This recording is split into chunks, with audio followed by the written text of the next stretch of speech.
How are you guys doing? Today is Monday, June 7th, 2021, out here in this quarantine. I'm James Sims, and for this episode of The Elite, I'm going to review the Elite matchups and performances from yesterday, Sunday, June 6th, and of course, I'm going to preview everything going on today as we navigate through the world of sports one day at a time. I think first getting into it, starting with the Logan Paul Floyd Mayweather fight, it went the distance. That's basically what happened. They had no judges, so nobody won the fight. And also, USA was able to beat Mexico 3-2 in extra time in the CONCACAF Nations League in one of the wildest games that I've probably ever seen. It took place in Denver. There were a lot of projectiles thrown, a lot of fights, a lot of... they had to stop the game due to some chants. It was a game that virtually had everything. At the end of the game, their captain, for the Borussia Dortmund forward, Christian Pulisic, would score the game-winning PK in extra time on Guillermo Ochoa, one of the greatest Mexican goalies of all time. And they were able to pull away with this win, so that's what's going on, at least in America for now. Jumping out to the NBA, because the NBA is in the midst of the playoffs. Starting off in Philadelphia, it was the first game of the Eastern Conference semifinals, as the first seed Philadelphia 76ers hosted the fifth seed Atlanta Hawks. In this matchup, the Atlanta Hawks would end up beating the Sixers 128-124 after going on to outscore the Sixers by 15 in the first quarter, and they were outscoring them by 20 at halftime. Sixers tried to come back in the second half, and especially in the fourth quarter, they outscored the Hawks by 12, but it just wasn't enough to make the comeback happen. For the Philadelphia 76ers in this matchup, their leading scorer was their elite starting center out of Kansas. Joel Embiid finished with 39 points, 9 rebounds, 4 assists, and 3 blocks in 38 minutes. He would go on to shoot 12 for 21 from the field, 1 for 3 from 3, and 14 for 15 from the foul line. Their starting shooting guard out of Duke, Seth Curry, would finish with 21 points in 36 minutes. He shot 7 for 12 from the field, 5 for 9 from 3, and a perfect 2 for 2 from the foul line. Their starting power forward out of Tennessee, Tobias Harris, would finish with 20 points and 10 rebounds alongside 3 steals in 36 minutes. Harris shot 8 for 13 from the field and 3 for 4 from the foul line. And then their elite starting point guard out of LSU, Ben Simmons, would finish with 17 points, 4 rebounds, 10 assists, and 4 steals alongside 5 turnovers in 37 minutes. Ben Simmons would shoot a perfect 7 for 7 from the field, and he would shoot 3 for 10 from the foul line on the night. For the Atlanta Hawks, their leading scorer was their elite starting point guard, Trae Young. He finished with 35 points, 2 rebounds, 10 assists, and a couple of steals in 39 minutes. He shot 11 for 23 from the field, 4 for 11 from 3, and a perfect 9 for 9 from the foul line. Their starting power forward, John Collins, would finish with 21 points and 2 steals in 34 minutes. He shot 7 for 9 from the field, 3 for 4 from 3, and a perfect 4 for 4 from the line. And then their starting shooting guard, Bogdan Bogdanovic, would finish with 21 points and 5 assists in 36 minutes. He shot 7 for 17 from the field, 5 for 12 from 3, and a perfect 2 for 2 from the foul line. With this win, the 5th seed Atlanta Hawks now take a 1-0 series lead against the 1 seed Philadelphia 76ers in Philadelphia.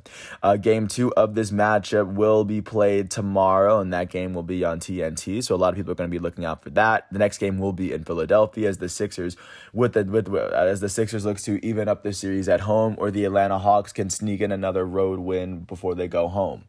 Jumping out to Los Angeles, it was Game 7 of the Western Conference first rounds 4-5 matchup. In this matchup, the 4-seed Los Angeles Clippers hosted the 5-seed Dallas Mavericks. Coming into Game 7, the away team had won every game, but in this particular matchup, the home team, the 4-seed Los Angeles Clippers, would beat the 5-seed Dallas Mavericks 126-111.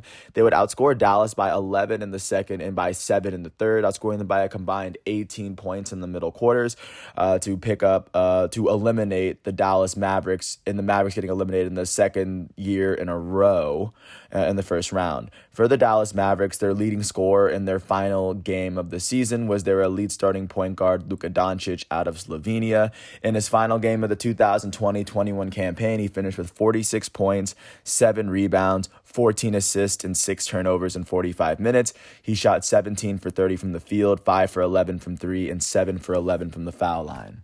For the Los Angeles Clippers, their leading scorer would end up being their goated small forward, Kawhi Leonard. The 2019 NBA Finals MVP would finish with 28 points, 10 rebounds, 9 assists, and 4 steals in 42 minutes. He shot 10 for 15 from the field, 1 for 3 from 3, and a perfect 7 for 7 from the line. Their starting small forward, Marcus Morris Sr., would finish with 23 points and 5 rebounds in 30 minutes. He shot 8 for 15 from the field and 7 for 9 from 3. Their elite starting shooting guard, Paul George, would finish with 22 points, 6 rebounds, 10 assists, and 3 steals in 43 minutes. He shot 5 for 15 from the field, 2 for 8 from 3, and a perfect 10 for 10 from the foul line. With this win, the 4th seed Los Angeles Clippers have officially eliminated the 5th seed Dallas Mavericks. The Dallas Mavericks are the 8th and final team to be eliminated from the first round of the 2021 NBA playoffs, and the Clippers are the last team to advance to the second round of the playoffs as well. As like I've shown earlier, 2 second-round games have already been played before the conclusion of this series. With this win, the 4-seed Clippers will face off against the 1-seed Utah Jazz in the next round, so of course that's going to be a lot to look for. So with the first round completely finished in the NBA playoffs, looking out to what's going on today, there's going to be 2 big matchups. At 7:30 on TNT, it will be the Eastern Conference 2-3 matchup. It'll be game 2 of the Eastern Conference semis between the Nets and the Bucks. The 2-seed Nets actually lead the series over the 3-seed Bucks, as a win here could possibly get them 1 game closer, and the Bucks are looking to even up the series. And at 10 o'clock, it will be game 1 of the Western Conference semifinals in their 2-3 matchup, as the 2-seed Phoenix Suns, who got here after defeating the defending champs Los Angeles Lakers in 6, are going to face off against the 3-seed Denver Nuggets, who made it to this round after defeating the 6-seed Portland Trail Blazers in 6 games as well. So right now, that is what the NBA is looking like leading into today. Staying within the arena, but shifting out to the NHL, taking a look at what hockey is looking like. Right now, we are in the second round of the Stanley Cup playoff. Starting off in Canada, it was the North Divisional Final, as the Montreal Canadiens, the 4-seed, hosted the 3-seed Winnipeg Jets. In this game, the 4-seed Canadiens would win 5-1, and with this win, they now take a 3-0 series lead over the 3-seed Winnipeg Jets. They're 1 game away, and for the Jets to advance, they would have to completely sweep the Canadiens over the next 4 games. And good thing for the Canadiens, their next game is at home. They could sweep the Jets at home and they could be the first team advancing to the Stanley Cup semis, actually. Jumping out to the West, in Vegas, in the Western Divisional Final, the 2nd seed Golden Knights were able to beat the 1st seed Colorado Avalanche 5-1. At the end of the first period, it was tied at 1, but then the Knights scored 2 in the second and the third. And then their center, Marchessault, would finish with a hat trick for himself in the playoffs. With this win, this series is now tied at 2 wins, as it is now a best of 3 for the next 3 games to determine who's going to advance to the next round. So that's what the NHL playoffs are looking like following yesterday. Jumping into today, there are going to be 2 playoff matchups today. It will be Game 5 of the Eastern Divisional Series between the 3-seed Boston Bruins and the 4-seed New York Islanders. This series is tied at 2 as well. The winner here is 1 game away from clinching the next round.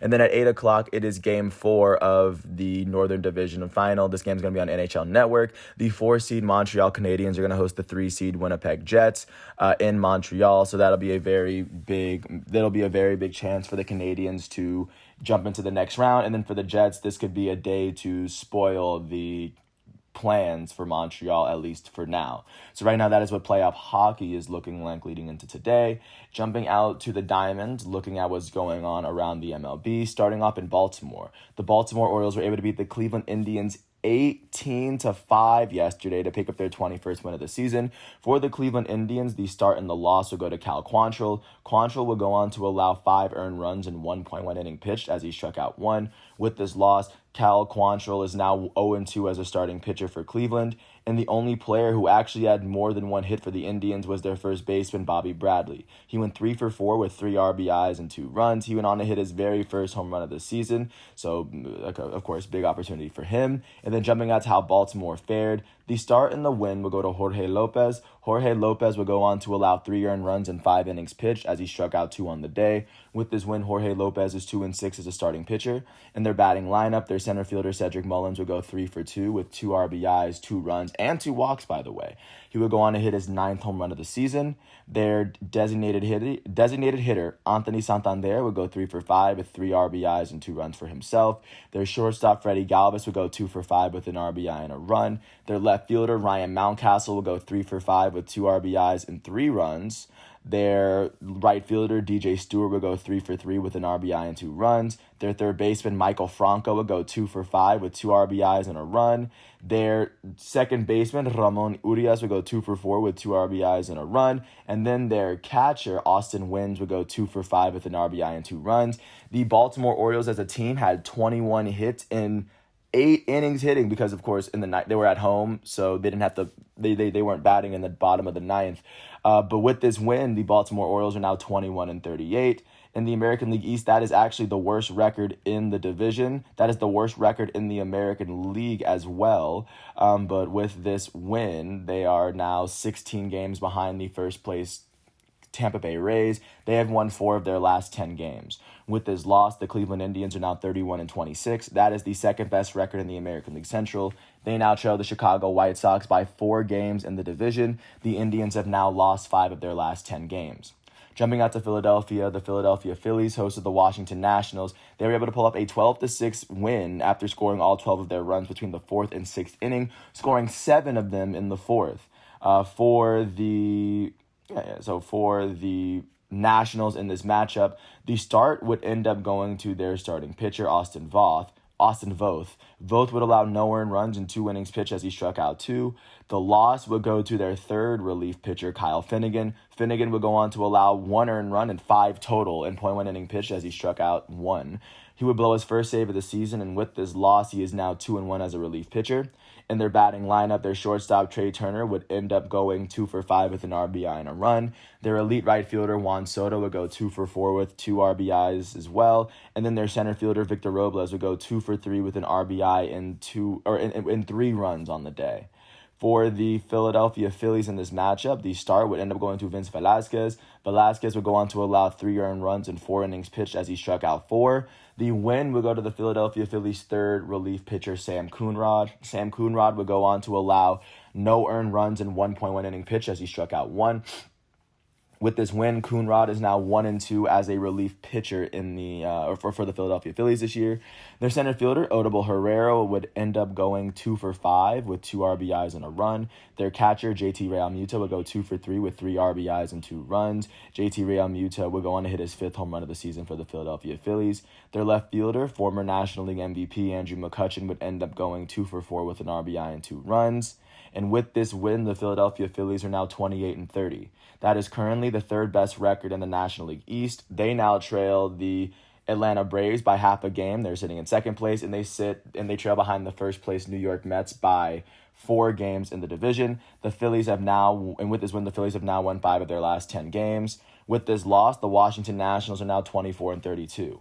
They have the worst record in the National League East. They, alongside the Miami Marlins, are now 7 games behind the 1st place New York Mets, and the Nationals have now lost 7 of their last 10 games.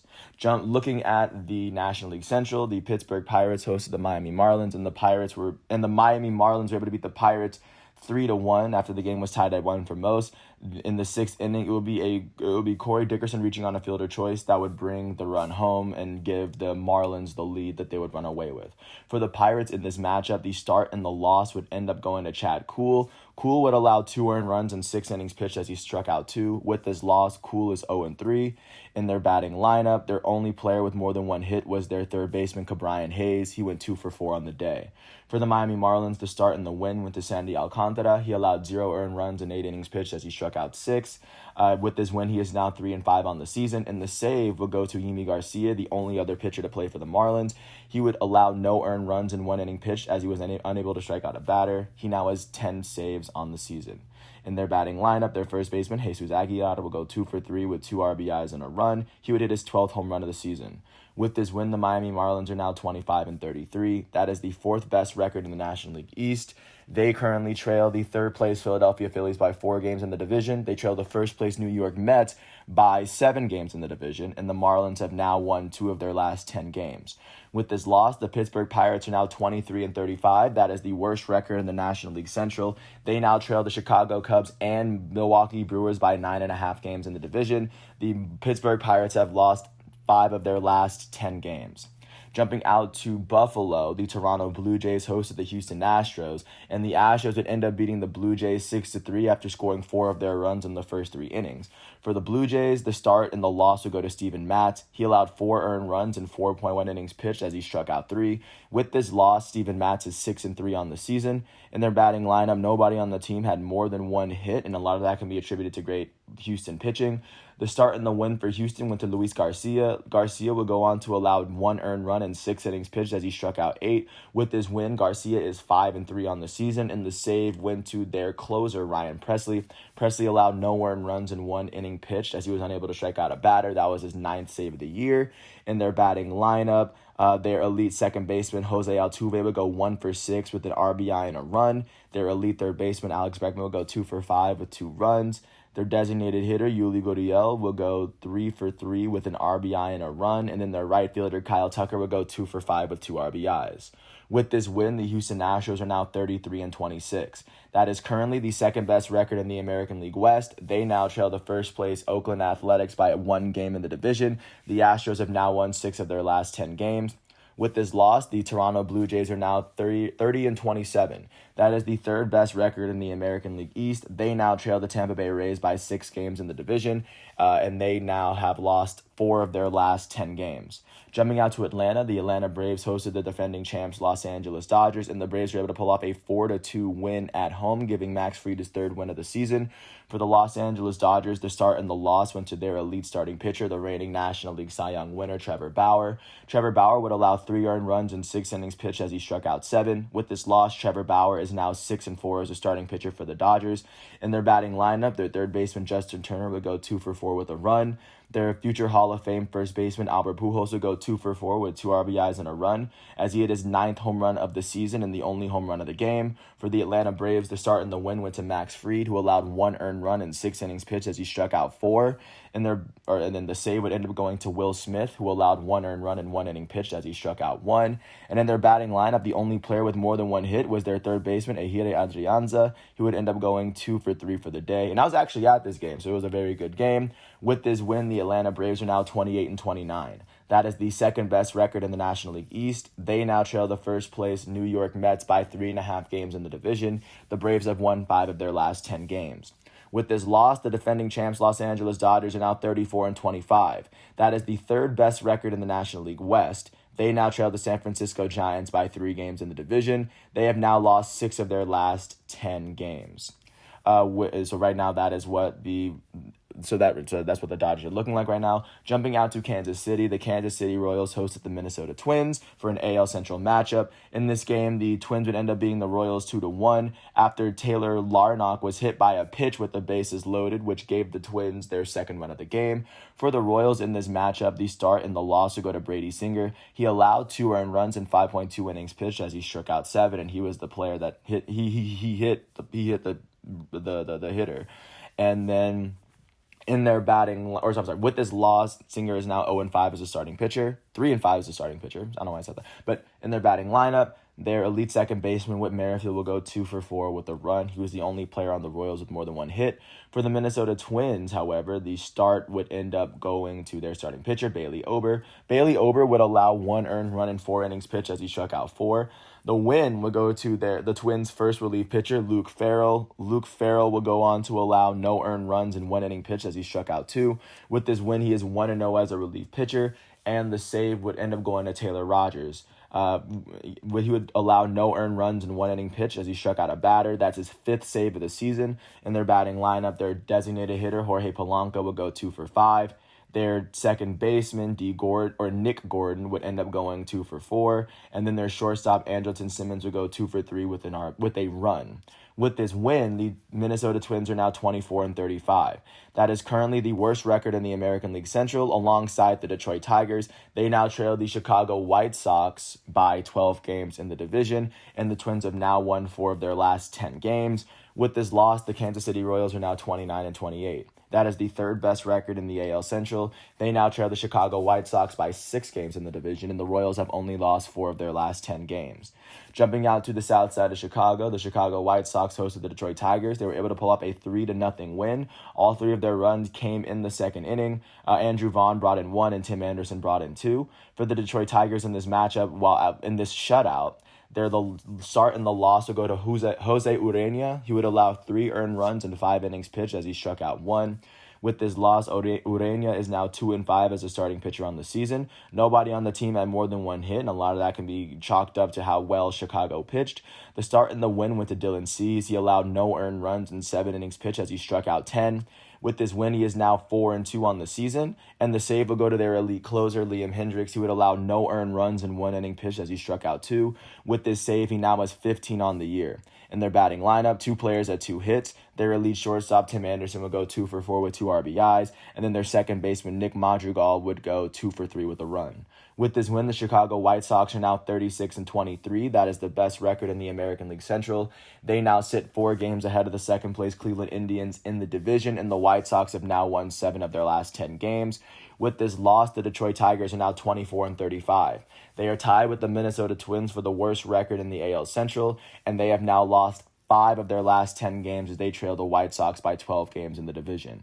Jumping out to Milwaukee, the Milwaukee Brewers hosted the Arizona Diamondbacks, and in this matchup, the Brewers would beat the D-backs 2-0, scoring a run in the 5th and 6th inning. For the Arizona Diamondbacks, in their shutout loss, the start and the loss would go to Caleb Smith.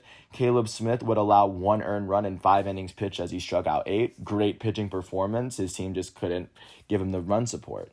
And then the only player on the team with more than 1 hit was their center fielder, Ketel Marte. He went 2 for 4 on the day. For the Milwaukee Brewers, the start and the win went to Corbin Burns. He allowed no earned runs in 7 innings pitched as he struck out 13 batters and only allowed 4 hits in those 7 innings. The save would end up going to their closer, Brad Boxberger. Brad Boxberger would allow no earned runs in 1 inning pitch as he struck out 1. That was his second save of the season. In their batting lineup, their second baseman, Luis Urias, would end up going 2 for 4. He was the only player on the team with more than 1 hit. But with this win, the Milwaukee Brewers are now 33-26. They are tied with the Chicago Cubs for the best record in the National League Central, and they now sit 2.5 games ahead of the third-place St. Louis Cardinals. The Milwaukee Brewers have won 9 of their last 10 games. With this loss, the Arizona Diamondbacks are 20-41. That is the worst record in the National League West. That is the worst record in the National League, and that is the worst record in the majors. They now trail the San Francisco Giants by 18 games in the division, and the Diamondbacks have now lost 8 of their last 10 games. Jumping out to St. Louis, the St. Louis Cardinals host the Cincinnati Reds. The Reds would beat the Cardinals 8-7. The Reds scored 7 runs in the first 3 innings. The Cardinals scored 7 runs in the 6th inning to tie it up. But then in the 9th inning, it would be a home run from Jesse Winker to put them up. That will be his 3rd of the game. And, of course, great all-around performance from one of the best hitters in baseball this year. For the St. Louis Cardinals, the start would end up going to John Gant, who allowed 7 earned runs in 4 innings pitched as he struck out 2. The loss would go to their closer, Alex Reyes. Reyes would go on to allow 1 earned run in 1 inning pitch as he struck out 2, as he gave up the home run in the 9th inning. In the batting lineup, their elite first baseman Paul Goldschmidt would go 3 for 5. Their elite third baseman Nolan Arenado would end up going 4 for 4 with 2 RBIs and a run. And then the only other player with more than 1 hit for the Cardinals was their right fielder, Jose Rondon. He would go 2 for 4 with a run. For the Cincinnati Reds, the start would go to Wade Miley. Miley would get a no decision in 5 innings, as he would go on to allow no earned runs in those 5 innings, and he struck out 8. The win would go to the Cincinnati Reds' 5th relief pitcher, Heath Hembree. Hembree would allow no earned runs in 1 inning pitch as he struck out 2. With this win, he is now 1-1 as a relief pitcher, and the save went to Lucas Sims. Sims would allow no earned runs in 1 inning pitch as he struck out 2. That is Sims' 6th save of the season. In their batting lineup, their left fielder, Jesse Winker, probably had the best batting performance of the night. He went 3 for 4 with 6 RBIs and 3 runs, but all 3 of his hits just happened to be home runs. He hit his 15th, 16th, and 17th home runs of the season yesterday. I think he's now 1 off of the league high. He had 6 RBIs and 3 runs, like I just said. And with this win, the Cincinnati Reds are now 28-29. That is the... Oh, I'm sorry. Going back into their batting lineup, I'm sorry. Their pinch hitter Shogo Akiyama would end up going 2 for 4 with a run. I totally missed that he wasn't a starter. But going back into where they are with this win, the Cincinnati Reds are now 28-29. That is the 4th best record in the NL Central. They now trail the Chicago Cubs and Milwaukee Brewers by 4 games in the division. The Reds have won 7 of their last 10 games. With this loss, the St. Louis Cardinals are now 31-29. That is the 3rd best record in the National League Central. They now trail the Chicago Cubs and Milwaukee Brewers by 2.5 games in the division. The Cardinals have now lost 7 of their last 10 games. Jumping out to Dallas, the Texas Rangers hosted the Tampa Bay Rays. The Rays were able to beat the Rangers 7-1. The Rangers scored their only run in the first run of the game, in the first inning. Through the first 7 innings, it was a 1-0 game, and then the Rays scored 3 in the 8th and then 4 in the 9th to pick up a very big win. So for the Texas Rangers in this matchup, the start went to Dane Dunning. Dunning allowed no earned runs in 5 innings pitched as he struck out 6, as he should. The loss, however, would go to their second relief pitcher, John King. He allowed 2 earned runs in .1 inning pitched as he was unable to strike out a batter. With this loss, John King is now 5-4 as a relief pitcher for the Texas Rangers. In their batting lineup, their third baseman, Brock Holt, would end up going 2 for 5 with a run on the day. And then for the Rangers, their center fielder, Jason Martin, would go 2 for 4. For the Tampa Bay Rays, the start went to Michael Wacha. He allowed 1 earned run in 2.2 innings pitched as he struck out 1. And the win would go to their 4th relief pitcher, J.P. Feyereisen, who allowed no earned runs in 1.1 inning pitched as he struck out 2 on the day. In their batting lineup, their designated hitter, Austin Meadows, would go 2 for 5 with 2 RBIs and a run. Their shortstop in this matchup, not Wander Franco, but Taylor Walls, would end up going 3 for 5 with 2 RBIs. With this win, the Tampa Bay Rays are now 38-23. That is the best record in the American League East. That is the best record in the American League. And win percentage-wise, that is the second best record in the major leagues. They now sit 1 game ahead of the second-place Boston Red Sox in the division, and the Rays have won 7 of their last 10 games. With this loss, the Texas Rangers are now 23-38. That is the worst record in the American League West. They now trail the Oakland A's by 12 games in the division. The Rangers have now lost 9 of their last 10 games, just to give a sense of how they're doing at the moment.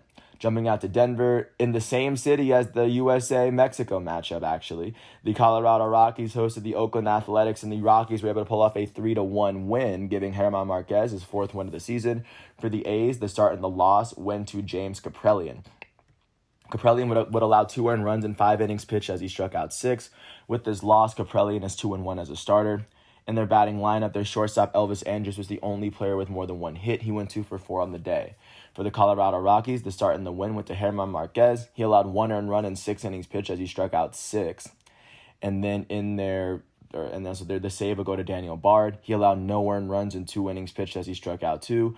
With this save, he now has 7 on the year. In their batting lineup, their second baseman, Ryan McMahon, will go 2 for 4 with a run. Their third baseman, Josh Fuentes, would go 2 for 3 as well. And with this win, the Colorado Rockies are now 24-36. That is the 4th best record in the National League West. They now trail the San Francisco Giants by 13.5 games in the division, and the Rockies have now won 5 of their last 10 games. With this loss, the Oakland Athletics are now 35-26. That is the best record in the American League West. They now sit 1 game ahead of the second-place Houston Astros in the division. The Athletics have lost 4 of their last 10 games. Jumping out to San Fran, the Giants hosted the Chicago Cubs. The NL West leaders hosting the NL Central leaders. And in this matchup, the Cubs would end up beating the Giants 4-3 after the Giants took the early 3-1 win in the game. For the Giants in this matchup, however, the start and the loss went to Johnny Cueto. He allowed 3 earned runs in 4.1 innings pitched. He allowed all 3 of the runs that the Giants allowed, or I guess that were earned, and all 4 of the runs total as he struck out 4. With this loss, Cueto is now 4-2 as a starting pitcher for San Francisco. In their batting lineup, the only player with more than 1 hit was their future Hall of Fame catcher, Buster Posey, who would go 3 for 4 with an RBI and a run for the Giants. For the Chicago Cubs, the start and the win went to Kyle Hendricks. He allowed 3 earned runs in 6 innings pitched as he struck out 5. With this win, Kyle Hendricks is now 7-4. And the save would go to their elite closer, Craig Kimbrell, who allowed no earned runs in one inning pitched as he struck out 2. That's his 14th save of the year. In their batting lineup, their third baseman, Patrick Wisdom, would finish 2 for 4 with 3 RBIs and 2 runs as well. With this win, the Chicago Cubs are now 33-26. They are tied with the Milwaukee Brewers for the best record in the National League Central. They now sit 2.5 games ahead of the St. Louis Cardinals in the division, the third place Cardinals, and the Cubs have now won 6 of their last 10 games. With this loss, the San Francisco Giants are now 37-22. That is the best record in the National League West, the best record in the National League, and that is the best record in the MLB as a whole. They now sit 2 games ahead of the second place San Diego Padres within the division, and the Giants have now lost 3 of their last 10 games with this one. Jumping out to Anaheim, the LA Angels hosted the Seattle Mariners, and the Mariners were able to beat the Angels 9-5. The Angels scored 4 of their 5 runs in the last inning, but it just wouldn't be enough. The Mariners scored 5 runs in the 9th inning alone.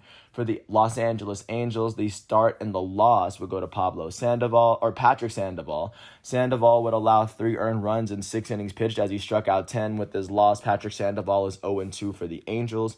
In their batting lineup, their left fielder Justin Upton will go 2 for 4 with 2 RBIs and 2 runs with a walk as well.